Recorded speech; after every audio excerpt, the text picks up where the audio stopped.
இஸ்ரவேலின் தேவன் தம்முடைய ஜனங்களுக்கு பலனையும் சத்துவத்தையும் அருளுகிறவர். சங்கீதம் 68:35. மனிதர் தூற்றும் போது உம்மில் மகிழ செய்பவரே,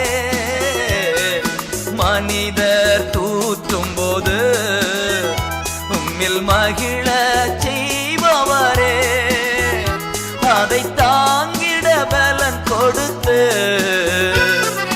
தயவாய் அணைப்பவரே, அதை தாங்கிட பலன் கொடுத்து